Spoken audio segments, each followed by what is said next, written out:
Hey everyone. Um, I was going about my day, and I felt like the Lord had really showed something to me, so I wanted to come on here and share it. Not gonna lie, okay, my cardio ain't the best, so I was trying to run. I was on the treadmill, and I was running, and I was thinking about it, and everything that I watch closely, everything that I invest part of me into, it becomes something that I want to replicate.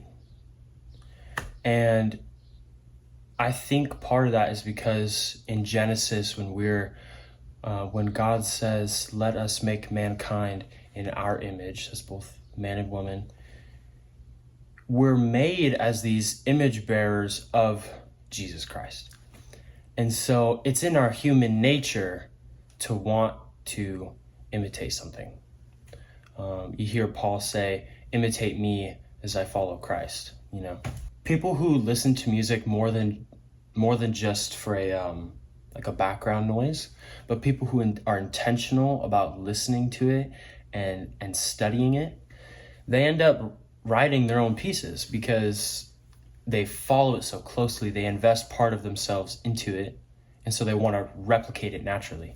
The same thing happens with books. But there's a difference between those people who, let's say you read every single day. There's a difference between them and people who will also read every single day, but will appreciate the way it's written and study and figure out, okay, why is this making me feel this way? Why is it written like that? And if you invest enough time into it, you'll naturally start to want to replicate it, and you'll write your own book. And it's the same thing with your faith. A lot of people, and I know it's a lot of people because it is written, narrow is the way that leads to life. Very few find it. So I know that it's a lot of people out there who plateau in their faith. And they think, I can't hear God, I can't see God, I can't feel God. Where's God? La, la, la, la, la. It's because what they're investing in, and I'm guilty of this too, that's why I'm sharing it. I'm never going to share something that I'm not trying to work through myself. But they're investing in things and therefore imitating things that are not holy and not Christ-like. For me, that's video games, okay? Minecraft is great, but I also used to, like 2 days ago. But that's the old flesh, right? So I used to play these horrible, violent video games. And I invested so much time into that I was replicating what was in those video games. Now, I'm not going out and killing people, but I'm hateful in my heart. I'm slanderous with my tongue. I'm not patient, not graceful, not loving or kind. See, what you invest in, you become. And so when people say, when people plateau in their faith, it's because they quit investing in God. I saw this thing on Instagram today. Now, I shouldn't even be on the gram. I don't like it. Takes up way too much of my time. But I was on there today, and the Lord put something on there, and it said, if you chased Jesus Christ, with the same amount of effort, the way you chase the things you think you want, you would have more than you could ever need. I tried chasing girls. I tried chasing myself. I had that selfish ambition. But the moment I started to chase Jesus Christ, the way that I chase the things I think I want, I have more than I need, more than all I could ever need. It is written in Psalms 23:1, it says, "The Lord is my shepherd, I shall not want."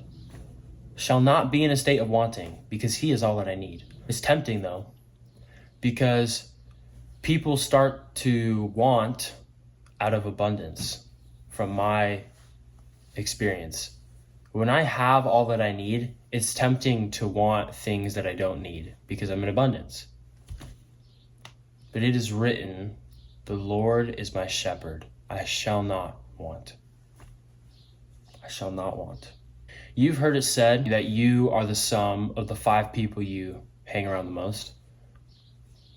But I would raise that and say you're the sum of the 5 people you hang around the most and the 3 or 5 things you invest the most in. How do you spend your time? Are you scrolling Amazon? I used to do that. Do you scroll Pornhub? I used to do that. Are you scrolling your phone? And I don't mean to just call out, scrolling, but like only scrolling, I mean anything. Do you sit in silence and just wish you could go back to bed? Do you stay in bed too long? Because that's the spirit of sloth, spirit of laziness. How do you spend your time? Because how you steward your time, it's like a business. It's like finances. How you steward your time changes everything. Everyone has 24 hours in a day, and God made it 24 hours in a day. The days are never too long and they're never too short because God made it 24, so it's perfect at 24. If it was 25, wouldn't it be good? If it was 23, wouldn't it be any good? It's 24 hours for a reason, and everyone has the same amount of time. So how do you spend it? Because I promise you, the 5 people you hang around the most and the 5 things you invest in is going to be who you are. You're going to reflect that. I hope this video helped. I would recommend to anyone watching this to go check out the parable that Jesus said about, was it the vineyard owner and his 3 servants, how he gave each of them a certain amount of talents. I'm sure you know the one. Just if you don't, look up Jesus parable, servants with talents, and you'll find it. But yeah, it reminds me a lot of that. And time is included in that, not just financial resources, but also time. So steward it well and have a good one.